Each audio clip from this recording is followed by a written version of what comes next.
Hi friends, it's Tuesday afternoon. So மத்தியானத்துக்குரிய lunch வந்து prepare பண்ணலான்னு சொல்லிட்டு வந்து ரெடி பண்ணிக்கிட்டேன். வீட்டுக்கிட்டே வந்து கொஞ்சம் ஃப்ரெஷ்ஷாக வெஜிடபிள் வந்துருந்துச்சு.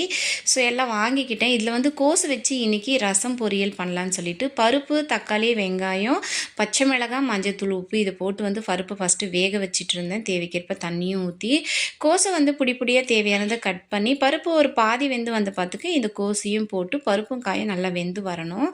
அதுக்குள்ளே கொஞ்சம் சூடாக பஜ்ஜியும் செய்யலான்னு சொல்லிட்டு பஜ்ஜிக்குரிய மாவையும் வந்து ரெடி பண்ணிக்கிட்டேன். மாவு தேவைக்கேற்ப அதில் உப்பு, மஞ்சத்தூள், மிளகாய்த்தூள், ஒரு பிஞ்சாப் வந்து ஆப்ப இது எல்லாத்தையும் போட்டு பஜ்ஜி மாவை கரைச்சி வச்சுட்டு இன்னொரு சைடு வந்து காய், பருப்பு எல்லாம் நல்லா வெந்து வந்துடுச்சு. ரசத்துக்குரிய மசாலா போட்டு அதை அரைச்சி அந்த தண்ணியில் வந்து கொதிக்க வைக்கணும். இது ஹஸ்பண்டோட சைடில் வந்து செய்கிற சாம்பார். இது நான் இங்கே கல்யாணம் ஆன பார்த்துக்கு தான் இந்த சாம்பார் வந்து செய்ய கற்றுக்கிட்டேன்.